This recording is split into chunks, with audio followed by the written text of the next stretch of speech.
Gold ಚಿನ್ನ ಆಭರಣಗಳು ನಾವೆಲ್ಲರೂ ಜಾಸ್ತಿಯಾಗಿ ಪರ್ಚೇಸ್ ಮಾಡುವಂಥ ಒಂದು ಕಮೋಡ್ ಸೆಕ್ಷನ್ಗೆ ಬರುವಂಥ ಒಂದು ವಸ್ತು. ಇನ್ಫ್ಯಾಕ್ಟ್ ವರ್ಲ್ಡ್ ಡಾಟಾ ಏನು ಹೇಳ್ತಿರೋದು ಅಂದರೆ ಗೋಲ್ಡ್ ಇಂಡಿಯನ್ಸ್ ಅವರ ಕೈಲಿ ಜಾಸ್ತಿಯಾಗಿ ರಿಸರ್ವ್ ಆಗಿದೆ ಅನ್ನೋದು. ನಾವೆಲ್ಲರೂ ಗೋಲ್ಡನ್ನು ಜಾಸ್ತಿಯಾಗಿ ಆರ್ನಮೆಂಟ್ ಪರ್ಪಸ್ ಆಗಿ ತಗೊಳ್ತೀವಿ. ಆದರೆ ಅದು ನಮ್ಮ ಬ್ಯಾಕ್ ಆಫ್ ಮೈಂಡಲ್ಲಿ ಒಂದು ಒಳ್ಳೆ ರೀತಿಯ ಇನ್ವೆಸ್ಟ್ಮೆಂಟ್ ರೀತಿ ಅನ್ನೋ ಒಂದು ಸಮಾಧಾನ ನಮಗೆ ಇರ್ತದೆ.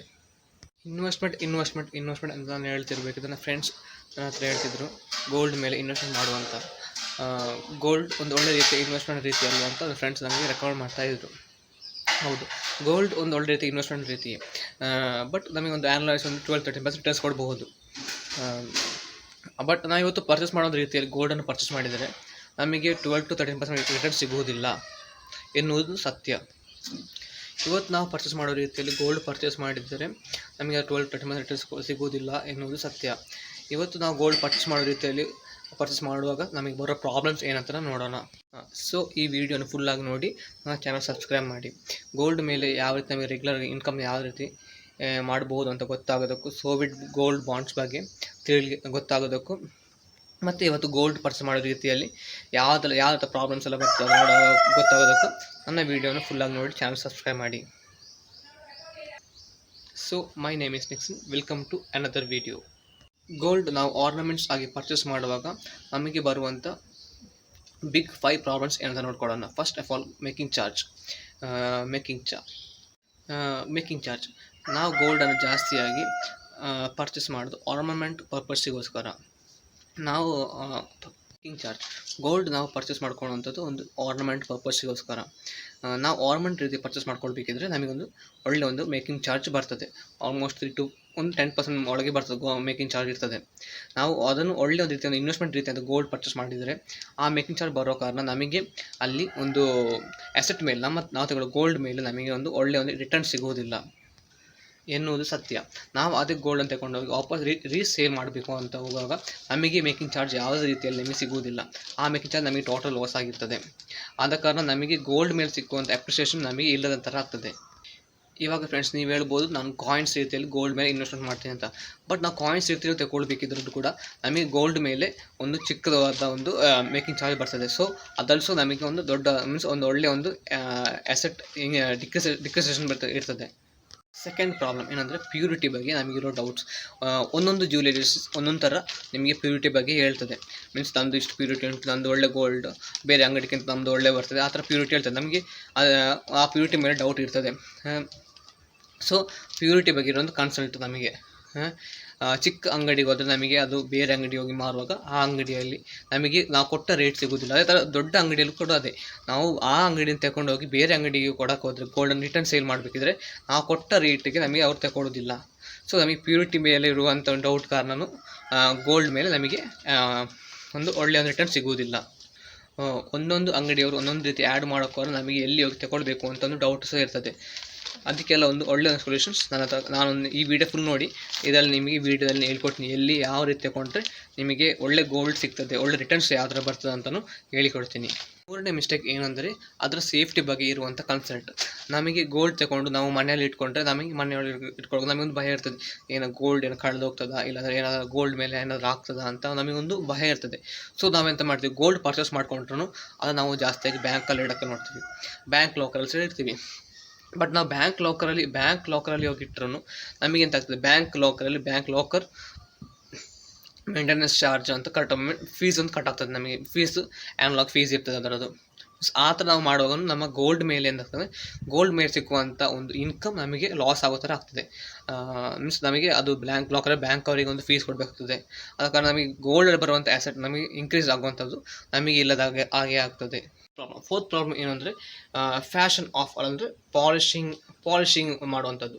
ನಾವು ಗೋಲ್ಡ್ ತಗೊಳ್ಳುವಾಗ ಗೋಲ್ಡ್ ಟೈಮ್ ಯೂಸ್ ಮಾಡಿದ ನಂತರ ನಮಗೆ ಎಂತ ಆಗ್ತದೆ, ಗೋಲ್ಡ್ ಕಲರಿಂಗ್ ಹೋಗುವಂಥದ್ದು ಇಲ್ಲಾಂದರೆ ಫ್ಯಾಷನ್ ಆಫ್ ಆಗ್ತದೆ. ಕಲರ್ ಡಲ್ ಆಗೋದು ನಿಮಗೆ ಅಬ್ಸರ್ವ್ ಮಾಡ್ಬೋದು ಗೋಲ್ಡಲ್ಲಿ.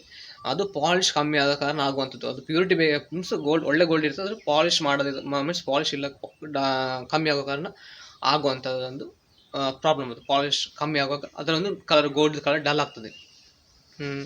ಸೊ ನಾವು ಅಂದರೆ ಪಾಲಿಶಿಂಗ್ ಕೊಡುವಾಗ ಅದು ಪಾಲಿಶಿಂಗಿಗೋಸ್ಕರ ಅಲ್ಲಿ ಆಗುವಂಥ ಒಂದು ಅಮೌಂಟ್ ಗೋಲ್ಡ್ ಮೇಲೆ ನಿಮಗೆ ಲಾಸ್ ಆಗ್ತದೆ. ಅದಲ್ಲ ನಾವು ವಾಪಸ್ ಗೋಲ್ಡನ್ನು ಮೀನ್ಸ್ ಫ್ಯಾಷನ್ ಹಳೆ ಫ್ಯಾಷನ್ ಆಯಿತು ಅಂತ ಹೇಳ್ಬಿಟ್ಟು ನಾವು ಗೋಲ್ಡ್ ರಿಟರ್ನ್ ಸೇಲ್ ಮಾಡೋಕ್ಕೆ ಹೋದರೆ ಆವಾಗ ಕೂಡ ನಿಮಗೆ ಅಲ್ಲಿ ನಿಮಗೆ ಮೇಕಿಂಗ್ ಚಾರ್ಜ್ ಕೂಡ ಸಿಗೋದಿಲ್ಲ. ಆದರೆ ಹೊಸದು ಗೋಲ್ಡ್ ತಗೊಳ್ಬೇಕಿದ್ರೆ ನಿಮಗೆ ಅಲ್ಲಿ ಮೇಕಿಂಗ್ ಚಾರ್ಜ್ ಕೂಡ ಕೊಡಬೇಕಾಗ್ತದೆ. ಆದ ಕಾರಣ ಫೋರ್ತ್ ದೊಡ್ಡ ಒಂದು ಪ್ರಾಬ್ಲಮ್ ಯಾವುದು. ಇನ್ನು ಫಿಫ್ತ್ ಪ್ರಾಬ್ಲಮ್ ಏನಂತ ನೋಡ್ಕೊಳ್ಳೋಣ. ಫಿಫ್ತ್ ಪ್ರಾಬ್ಲಮ್ ಏನು ಅಂದರೆ ನಮಗೆ ಸಿಗುವಂಥ ರಿಟರ್ನ್ಸ್. ನಮಗೆ ಯಾವ ರೀತಿಯ ಮೀನ್ಸ್ ರಿಟರ್ನ್ಸ್ ನಿಮಗೆ ಗೋಲ್ಡ್ ತಗೊಂಡು ನೀವು ಒಂದು ವರ್ಷ ಇಟ್ಕೊಂಡ್ರೆ ನಿಮಗೆ ಯಾವ ರೀತಿ ರಿಟರ್ನ್ ಸಿಗುವಂಥದ್ದಿಲ್ಲ. ಮೀನ್ಸ್ ನಿಮಗೆ first of all making charge ಬರ್ತದೆ. ಸೆಕೆಂಡ್ ನಿಮಗೆ ಪಾಲಿಶ್ ಮಾಡ್ಕೋಬೇಕಾಗ್ತದೆ ಗೋಲ್ಡ್ ಆಫೀಸ್ ಮಾಡಿಕೊಂಡ್ರೆ. ಇಲ್ಲ ನೀವು ಲಾಕರ್ ಇಟ್ಕೊಂಡ್ರೆ ಲಾಕರಲ್ಲಿ ನಿಮಗೆ ಲಾಕರ್ ಚಾರ್ಜ್ ಕೊಡಬೇಕಾಗ್ತದೆ. ಆ್ಯನ್ಯುವಲ್ ಆಗಿ ನಿಮಗೆ ಲಾಕರ್ ಚಾರ್ಜ್ ಕೊಡಬೇಕಾಗ್ತದೆ. ಸೊ ಇದೆಲ್ಲ ನಿಮಗೆ ಬರುವಂಥ ಪ್ರಾಬ್ಲಮ್ಸ್. ಆದ ಕಾರಣ ನಿಮ್ಮ ರಿಟರ್ನ್ಸ್ ತುಂಬ ಕಮ್ಮಿ ಆಗ್ತದೆ. ಮೀನ್ಸ್ ಗೋಲ್ಡ್ ತೆಕ್ಕೊಂಡೋದಕ್ಕಿಂತ ನಮಗೆ ತುಂಬ ಕಮ್ಮಿ ಆಗುವಂಥದ್ದು. ಅದೇ ನೀವು ಗೋಲ್ಡ್ ತುಂಬ ವರ್ಷ ಇಟ್ಕೊಂಡ್ರೆ ನಿಮಗೆ ಪಾಲಿಶಿಂಗ್ ಹೋಗುವಂಥದ್ದು ಅದೆಲ್ಲ ಮೀನ್ಸ್ ಆ ಥರ ನಿಮಗೆ ಕಮ್ಮಿ ರಿಟರ್ನ್ಸ್ ಕಮ್ಮಿ ಆಗೋ ಕಾರಣಗಳದಲ್ಲ. ಸೊ ನಾನು ಇವತ್ತು ನಿಮಗೆ ಒಳ್ಳೆ ಒಂದು ಸೊಲ್ಯೂಷನ್ ಮೀನ್ಸ್ ಇದೆಲ್ಲ ಪ್ರಾಬ್ಲಮ್ಸಿಗೆ ಒಳ್ಳೆ ಒಂದು ಸೊಲ್ಯೂಷನ್ ನಿಮಗೆ ಹೇಳ್ಕೊಡ್ತೀನಿ. ಅದು ಮಾತ್ರ ಅಲ್ಲ, ನಿಮಗೆ ಗೋಲ್ಡ್ ತೆಕ್ಕೊಳ್ಳುವಾಗ ನಿಮಗೆ ಡಿಸ್ಕೌಂಟ್ ಪ್ರೈಸಲ್ಲಿ ಕೂಡ ಸಿಗುವಂಥದ್ದುಂಟು. ಎಲ್ಲಿ ಸಿಗ್ತದೆ ಅಂತಲೂ ನಿಮಗೆ ಹೇಳ್ಕೊಡ್ತೀನಿ ನಾನು. ನಾನು ಏನು ಹೇಳಕ್ಕೆ ಬರೋದಂದರೆ ಸೋವಿಯಟ್ ಗೋಲ್ಡ್ ಬಾಂಡ್ಸ್ ನಮ್ಮ RBI ರಿಲೀಸ್ ಮಾಡುವಂಥದ್ದು.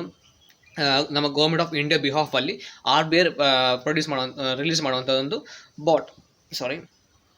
ಬಾಂಡ್. ನಿಮಗೆ ಆ ಸೋವಿಯಟ್ ಗೋಲ್ಡ್ ಬಾಂಡ್ ಡಿಸ್ಕೌಂಟಲ್ಲಿ ಯಾವ ರೀತಿ ತಗೊಳ್ಬೋದು ಅಂತಲೂ ಹೇಳ್ಕೊಡ್ತೀನಿ. ಬಟ್ ಗೋಲ್ಡ್ ಬಾಂಡ್ಸ್ ಎಲ್ಲಿ ತಗೊಳ್ಬೇಕು ಅಂತಲೂ ಹೇಳ್ಕೊಡ್ತೀನಿ ಫ್ರೆಂಡ್ಸ್. ಸೋವಿಯಟ್ ಗೋಲ್ಡ್ ಬಾಂಡ್ಸ್ ಎಲ್ಲಿ ನಮಗೆ ಪರ್ಚೇಸ್ ಮಾಡ್ಕೋಬೋದು ಅಂತ ನೋಡ್ಕೊಳ್ಳೋಣ. ಸೋವಿಯಟ್ ಗೋಲ್ಡ್ ಬಾಂಡ್ಸ್ ನಮಗೆ ಒಂದು ನಮ್ಮ ಬ್ಯಾಂಕ್ಗಳಲ್ಲಿ ನೀವು ಪರ್ಚೇಸ್ ಮಾಡ್ಕೋಬೋದು. ನಿಮ್ಮ ಬ್ಯಾಂಕ್ಗಳಲ್ಲಿ ನೀವು ಹೋಗಿ ವಿಚಾರ ಮಾಡ್ಕೊಳ್ಳಿ ಯಾವಾಗ ಬಾಂಡ್ಸ್ ರಿಲೀಸ್ ಆಗ್ತದೆ ಅಂತ ನೋಡ್ಕೋಬೋದು, ನಿಮಗೆ ಪರ್ಚೇಸ್ ಮಾಡ್ಕೋಬೋದು. ಅಲ್ಲ ಅಂತಂದರೆ ನಿಮ್ಮ ಪಕ್ಕದಲ್ಲಿರುವಂಥ ಪೋಸ್ಟ್ ಆಫೀಸ್ಗಳಲ್ಲಿ ನಿಮಗೆ ಹೋಗಿ ನಿಮಗೆ ಬಾಂಡ್ಸ್ ಬಗ್ಗೆ ಎಂಕ್ವೈರಿ ಮಾಡಿ ಪರ್ಚೇಸ್ ಮಾಡ್ಕೋಬೋದು. ಬಟ್ ನಿಮಗೆ ಎಲ್ಲ ಪೋಸ್ಟ್ ಆಫೀಸ್ಗಳು ನಿಮಗೆ ಬಾಂಡ್ಸ್ಗಳನ್ನು ಅವ್ರು ಕೊಡುವಂಥದ್ದಿಲ್ಲ. ಮೀನ್ಸ್ ಸರ್ಟನ್ ಪೋಸ್ಟ್ ಆಫೀಸ್ಗಳಲ್ಲಿ ಮಾತ್ರ ನಿಮಗೆ ಸಿಗುವಂಥದ್ದು ಬಾಂಡ್ಸ್ಗಳನ್ನು. ಇನ್ನು ನಮಗೆ ಸೋವಿಯಟ್ ಗೋಲ್ಡ್ ಬಾಂಡ್ ಪರ್ಚೇಸ್ ಮಾಡಿದರೆ ನಮಗೆ ಅದರಲ್ಲಿರುವಂಥ ಬೆನಿಫಿಟ್ಸ್ ನೋಡ್ಕೊಳ್ಳೋಣ. ಫಸ್ಟ್ ಆಫ್ ಆಲ್ ನಿಮಗೆ ಗೋಲ್ಡ್ ಮೇಲೆ ನಿಮಗೆ ನೀವು ಕೊಟ್ಟ ಅಮೌಂಟ್ RBI ಕೊಟ್ಟ ಅಮೌಂಟ್ ಮೇಲೆ ನಿಮಗೆ ಆ್ಯನ್ಯುವಲಿ 2.5% ನಿಮಗೆ ಆ್ಯನ್ಯುವಲ್ ರಿಟರ್ನ್ ಸಿಗ್ತದೆ. 2.5% ಆ್ಯನ್ಯುವಲ್ ರಿಟರ್ನ್ ಸಿಗ್ತದೆ. ಸೆಕೆಂಡ್ ಅಂತ ಅಂದರೆ ನಿಮಗೆ ಯಾವ ರೀತಿಯ ಗೋಲ್ಡ್ ಪ್ಯೂರಿಟಿ ಬಗ್ಗೆ ನಿಮಗೆ ಟೆನ್ಷನ್ ಮಾಡೋ ಅವಶ್ಯಕತೆ ಇಲ್ಲ. ಯಾಕಂದರೆ ನಮಗೆ RBI ಕೊಡುವಂಥದ್ದು ಬಾಂಡ್ ಅದು. ಆದ ಕಾರಣ ನಮಗೆ RBI 24 ಕ್ಯಾರೆಟ್ ಗೋಲ್ಡನ್ನು ಬಾಂಡ್ಸ್ ಕೊಡುವಂಥದ್ದು. ಅದರ ಕಾರಣ ನಮಗೆ ನಮ್ಮ ಗೌರ್ಮೆಂಟ್ ಕೊಡೋ ಕಾರಣ ನಮಗೆ ಯಾವ ರೀತಿಯಾದ ಪ್ಯೂರಿಟಿ ಮೇಲಿರುವ ಟೆನ್ಷನ್ಸ್ ಬೇಕಾಗಿಲ್ಲ. ಮತ್ತು ಸೆಕೆಂಡ್ ನಮಗೆ ಬೆನಿಫಿಟ್ಸ್ ಅಂತಂದರೆ ನಮಗೆ ಯಾವ ರೀತಿಯ ಮೇಂಟೆನೆನ್ಸ್ ಚಾರ್ಜ್ ಕೂಡ ಅದಕ್ಕೆ ಕೊಡಬೇಕಾಗಿಲ್ಲ. ಬಾಂಡಿಗೆ ನಾವು ಇಟ್ಕೊಳ್ಳೋದಕ್ಕಾಗಲಿ ಇಲ್ಲಾಂದರೆ ಅದು ನಮಗೆ ಯಾವ ರೀತಿ ಮೇಂಟೆನೆನ್ಸ್ ಚಾರ್ಜ್ ಬರೋದಿಲ್ಲ. ಗೋಲ್ಡ್ ಇಟ್ಕೊಳ್ಳೋ ಥರ ಮೇಂಟೆನೆನ್ಸ್ ಚಾರ್ಜ್ ಬರೋದಿಲ್ಲ. ಅದರ ಮೇಲೆ ಥರ್ಡ್ ಬೆನಿಫಿಟ್ ಅಂತಂದರೆ ನಮಗೆ ಅದರ ಮೇಲೆ ಯಾವ ರೀತಿಯ ಮೇಕಿಂಗ್ ಚಾರ್ಜ್ಗಳು ಬರೋದಿಲ್ಲ. ಮೇಕಿಂಗ್ ಚಾರ್ಜ್ ಯಾವ ರೀತಿ ನಿಮಗೆ ಬರೋದಿಲ್ಲ. ನಿಮಗೆ ಆಫ್ಟರ್ 5 ಇಯರ್ಸ್ ನಿಮಗೆ ಇದು ಬಾಂಡನ್ನು ಸೋವಿಯಟ್ ಗೋಲ್ಡ್ ಬಾಂಡ್ಸನ್ನು ನಿಮಗೆ RBIಗೆ ರಿಟರ್ನ್ ಮಾಡ್ಕೋಬಹುದು. ಅದಕ್ಕೆ ನಿಮಗೆ ಬಾಂಡ್ ಮೇಲೆ ಇರುವಂಥ ಮೀನ್ಸ್ ಎಲ್ಲ ಸೇಲ್ ಮಾಡೋಕ್ಕೆ ಆಗೋದಿಲ್ಲ ಅಂತ ಇಟ್ಕೊಂಡು ನೀವು ಟೆನ್ಷನ್ ಮಾಡ್ಕೋ ಅವಶ್ಯಕತೆ ಇಲ್ಲ. ನಿಮ್ಮ ಹತ್ರ ಡಿಮ್ಯಾಟ್ ಅಕೌಂಟ್ ಇಲ್ಲ ಇದ್ದರೆ ನಿಮಗೆ ಡಿಮ್ಯಾಟ್ ಅಕೌಂಟ್ ಇದ್ದರೆ ನಿಮಗೆ ಯಾವಾಗ ಬೇಕಿದ್ರೆ ಅದನ್ನು ಪರ್ಚೇಸ್ ಮಾಡೋದು. ನಿಮಗೆ ಒಳ್ಳೆ ಒಂದು ಬೈಯರ್ಸ್ ಇದ್ದರೆ ನಿಮಗೆ ಯಾವಾಗ ಬೇಕಿದ್ದರೂ ಪರ್ಚೇಸ್ ಮಾಡ್ಕೋಬೋದು. ನಾನು ಯಾವ ಥರ ಡಿಮ್ಯಾಟ್ ಅಕೌಂಟ್ ಯೂಸ್ ಮಾಡಿ ಯಾವ ಥರ ಸೇಲ್ ಮಾಡ್ಬೋದು ಬೈ ಮಾಡ್ಬೋದು ಅಂತ ಒಂದು ವೀಡಿಯೋ ನಾನು ಮಾಡಿ ಹಾಕ್ತೀನಿ. ಅದನ್ನು ನಿಮಗೆ ಒಂದು ನಾಲೆಜ್ ಆಗ್ತದೆ ಯಾವ ಥರ ಮಾಡ್ಕೋಬೋದು ಡಿಮ್ಯಾಟ್ ಅಕೌಂಟ್ ಇದ್ದರೆ. ಡಿಮ್ಯಾಟ್ ಅಕೌಂಟ್ ಇಲ್ಲ ಇದ್ದರೆ ನಾನು ಸೆಕ್ಷನ್ ಕಮೆಂಟ್ ಮಾಡಿ ಮತ್ತು ಡಿಮ್ಯಾಟ್ ಅಕೌಂಟ್ ಯಾವ ಥರ ಕ್ರಿಯೇಟ್ ಮಾಡಬೇಕು ಅಂತ ಕೇಳಿ ನಾನು ಕಮೆಂಟ್ ಮಾಡಿ ನಾನು ಅದನ್ನು ಒಂದು ವೀಡಿಯೋ ಮಾಡಿ ಹಾಕ್ತೀನಿ. ಮತ್ತು ನಿಮಗೆ ಸೋವಿಯಟ್ ಗೋಲ್ಡ್ ಬಾಂಡ್ಸ್ ನಿಮಗೆ ಬೇಕಿದ್ರೆ 11 ಇಯರ್ಸ್ ತನಕ ಎಕ್ಸ್ಟೆಂಡ್ ಮಾಡಿ ಇಟ್ಕೋಬಹುದು. 11 ಇಯರ್ಸ್ ತನಕ ನಿಮಗೆ 2.5% ಇಂಟ್ರೆಸ್ಟ್ ಆ್ಯನ್ಯುವಲೈಸ್ ನಿಮಗೆ ಸಿಗ್ತದೆ ಬಾಂಡ್ ಮೇಲೆ. ನಿಮಗೆ ಅದಲ್ಲದೆ ಈ ಬಾಂಡ್ ಮೀನ್ಸ್ ಆ ಗೋಲ್ಡ್ ಪ್ರೈಸ್ ಯಾವ ಥರ ಹೈಕ್ ಆಗ್ತದೆ ಆ ರೀತಿ ನಿಮಗೆ ಬಾಂಡ್ದು ವ್ಯಾಲ್ಯೂ ಕೂಡ ಹೈಕ್ ಆಗ್ತಾ ಇರ್ತದೆ. ನಿಮಗೆ ಗೋಲ್ಡ್ ರೇಟ್ ಯಾವ ಥರ ಮೇಲೆ ಆ ಥರ ಬಾಂಡ್ ಬೇರೆ ರೇಟ್ಸ್ ಮೇಲೆ ಹೋಗ್ತಾ ಇರ್ತದೆ, ಹೈಕ್ ಆಗ್ತಾ ಇರ್ತದೆ. ಅದಕ್ಕೆ ನಿಮಗೆ ಗೋಲ್ಡ್ ಮೇಲೆ ಯಾವ ರೀತಿ ನಿಮಗೆ ರಿಟರ್ನ್ಸ್ ಎಲ್ಲ ಬರ್ತದೆ ಅದರ ರಿಟರ್ನ್ ಸಿಗ್ತದೆ. ನಿಮಗೆ ಯಾವ ರಿಟರ್ನ್ಸ್ ಬರ್ತದೆ ಅದರದೆಲ್ಲ ನಿಮಗೆ ರಿಟರ್ನ್ಸ್ ಬರುವಂಥದ್ದು. ಈ ವಿಡಿಯೋ ಕೆಳಗಡೆ ನಿಮಗೆ ಲಿಂಕ್ ಹಾಕಿರ್ತೀನಿ. ಸೈಟ್ ಇದು ಗೌರ್ಮೆಂಟ್ RBI ಸೈಟ್ ಇದು. ನೆಕ್ಸ್ಟ್ ಬಾಂಡ್ ಯಾವಾಗ ಲಾಂಚ್ ಆಗ್ತದೆ ಅಂತ ಹೇಳ್ಬಿಟ್ಟು ನಿಮಗೆ ಲಿಂಕ್ ಹಾಕ್ತಿರ್ತೀನಿ.